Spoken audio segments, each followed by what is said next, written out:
Managing staff on the Halo sign-in system. To begin, tap the settings cog in the upper left-hand corner. Enter your username and password or scan your admin card to access the settings. Now navigate to Staff Overview from the left-hand menu. To view and change information on a staff member, just tap on their name from the list of staff. From this screen, you can change things like their name, email address and role. You can also see their unique QR code badge and share it digitally by tapping Export Single Badge or export every staff member's badge by tapping Export All Badges. Safeguarding or health and safety information can also be amended here. This is covered in a separate video titled Safeguarding/Health and Safety Settings, which is linked in the description. All of the buttons across the top of this page, such as App Administrator and Emergency Nominee, are covered later in the video. If someone has left and needs to be removed from the system, change Employed from Yes to No. Tap the Back button in the upper left-hand corner to return to Staff Overview.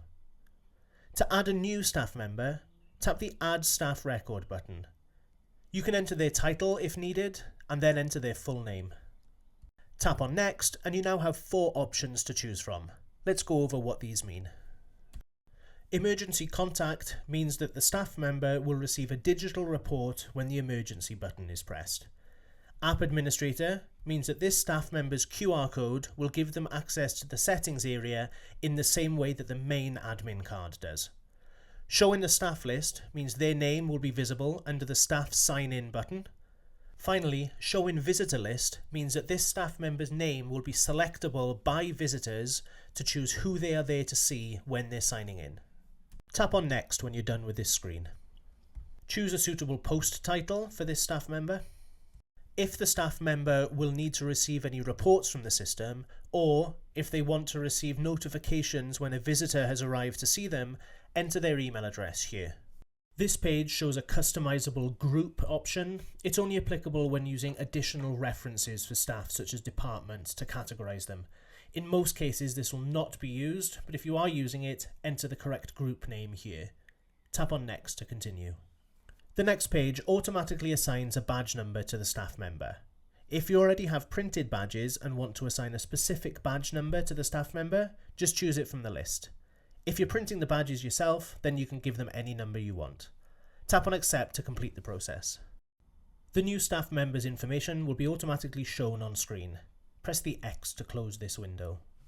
You can customize the look of the Staff Overview page to suit your needs.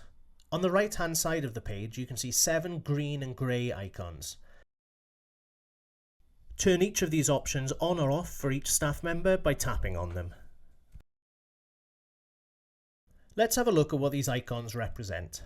In the top left-hand corner, there's another Settings cog icon. Tap on this to access the Staff Overview settings. Here you can see each icon and what they represent. 4 of these are settings we covered earlier: App Admin, Emergency Nominee, in Staff List and in the Visiting List, so we won't go over these again. The other options are Receive Exports. This means that this person will receive email exports from the system. Safeguarding or Health and Safety Officer allows this person to be added to the Safeguarding or Health and Safety notice. Visitor Notification. When enabled, this option sends an email notification to this staff member when a visitor signs in and says they're here to meet with them. These options all correspond to the switches across the top of each staff member's information page that we looked at earlier. Unticking any of these options here won't disable them, just hide them from this view so you can customize it more to your liking.